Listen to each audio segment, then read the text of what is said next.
So for this lesson we're going to look at a tune style we haven't looked at before in previous courses, and we're going to cover a polka. And the polka is most commonly associated with the southwest of Ireland, the Slíomh style, but this particular polka style I think really is more associated with the North Connacht style of playing, which is probably a little bit more relaxed in its approach, a little bit more swingy, but we'll not get too controversial about it. But so there's the way to accompany a polka is quite different than reels or jigs or something. My style of playing it is to use what they might refer to as a bumchuck style. So you generally approach it in the sense of where you hit a bass string and you kind of use like a snare effect or a rhythm effect after it.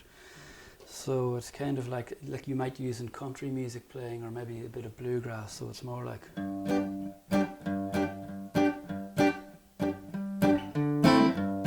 So it's a kind of a string bass approach really, in ways. Bass note, chord, bass note, chord. And that's the kind of approach. You're kind of trying to keep a tight right hand really. You can mute a little bit also.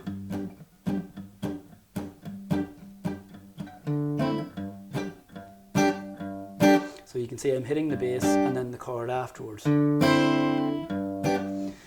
So it gives it this kind of a rhythmic effect really. So it's kind of, we're playing half time. And polkas are 2/4.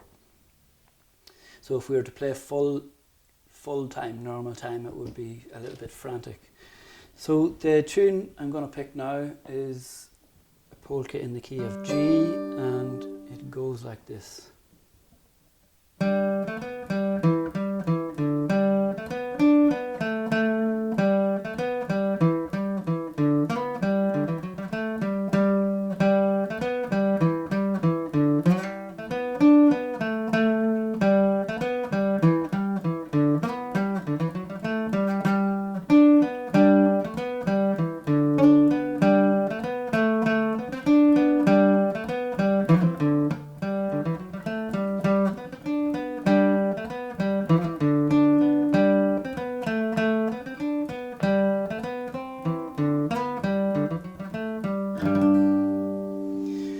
And you'll notice for this, so previous to this we have accompanied in the key of G without a capo. So we refer to the chord names as and how they are.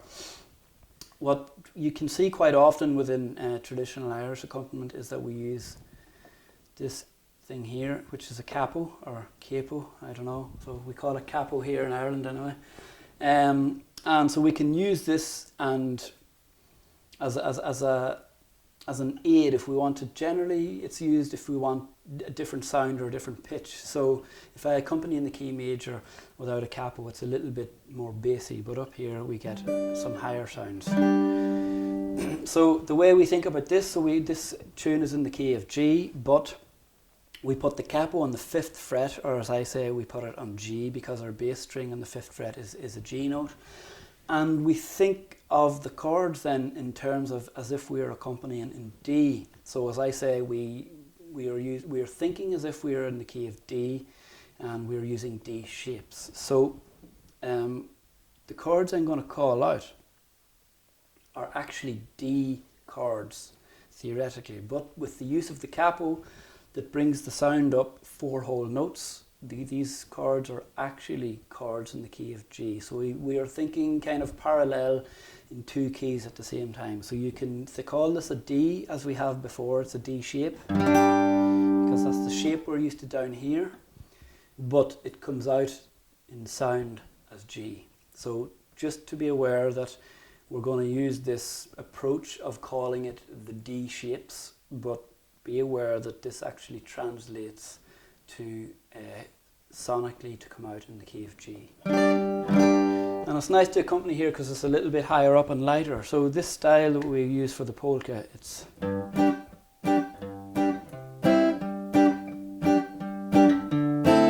this is the kind of style we use. So we're going to introduce one new chord before we go any further as well. So we have these D shapes, and there's one more shape, and so it's another D shape.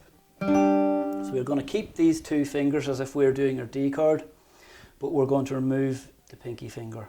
We can keep it there, but you don't need it. But what we're going to do is use our ring finger on the 4th fret up from the capo. Okay, so 4th fret up from the capo, this is how we describe it now. And this gives us a nice B in the bottom, so a B in the bass. So it's still part of your G chord. It's our D shape here, remember this? So this is a new kind of D shape. So we can alternate between this shape and this. So it gives us a nice bass thing. So this is a substitute chord, we call them. So if I'm to accompany the first 4 bars of part A, so the first 2 bars, I will play like this. So a bar of a bar of D shapes. So we'll stick with the D terminology. So I'm doing a bar of D shape to a bar of D over F sharp shape to a G shape. So the D over F sharp shape and the G are in 1 bar together. So that's the first 2 bars. We'll do the next 2 bars. The 3rd bar is a D shape to our B minor shape, which we have before. So that's, and then our 4th bar is an E minor shape to an S sus shape. So these 4 bars, we have a bar of D shape to a bar of D over F sharp shape to G, to a D shape to an B minor shape, bar 3, an E minor shape to an A sus shape for bar 4. So the 4 bars we get are and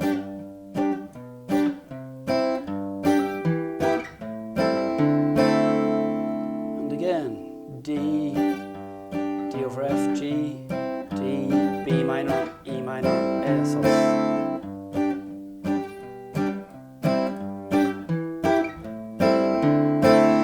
All the time I'm playing the root note of the chord first, followed by a strike afterwards on the backbeat, we call it.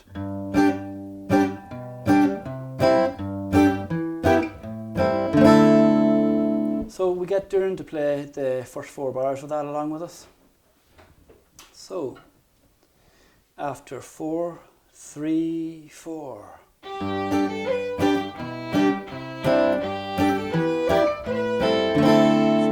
We'll do it another couple of times in a loop. 3, 4.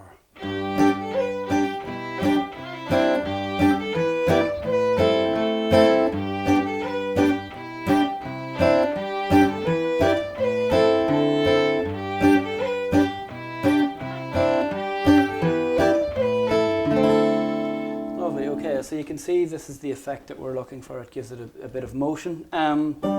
One small thing you might have noticed is sometimes when I play the D shape, I don't hit the bass. So I just play from here, which keeps the chord a little bit lighter. So that's another small thing to remember. And so we'll play the next 4 bars of the tune, and that will bring us to the end of the first part. So the next 2 bars are, so they're the same as the first 2 bars. So we have internal repetition. So again, we have a D shape to a D over F shape to a G shape. And then to finish off the first part,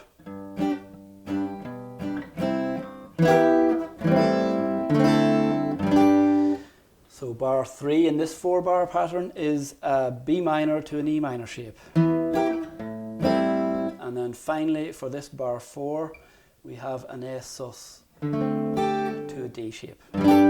So bar 5 to bar 8 is D, D over F to a G, and then we have a B minor shape to an E minor shape, an A sus to a D shape. So these 4 bars all together.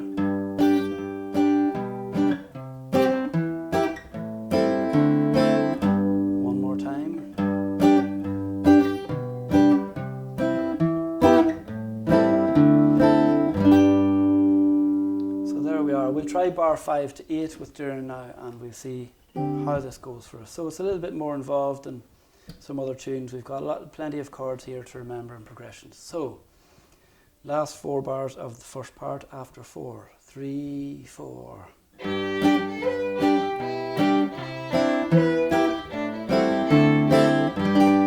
So this is how it sounds, and that's a nice relaxed pace. So we'll try it again a few times. We'll loop it together. After 4, 3, 4.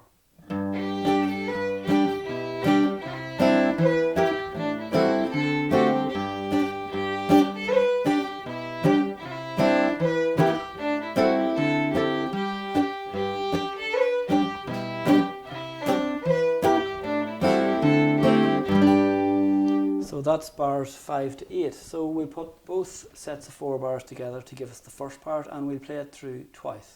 Okay, so after 4, 3, 4.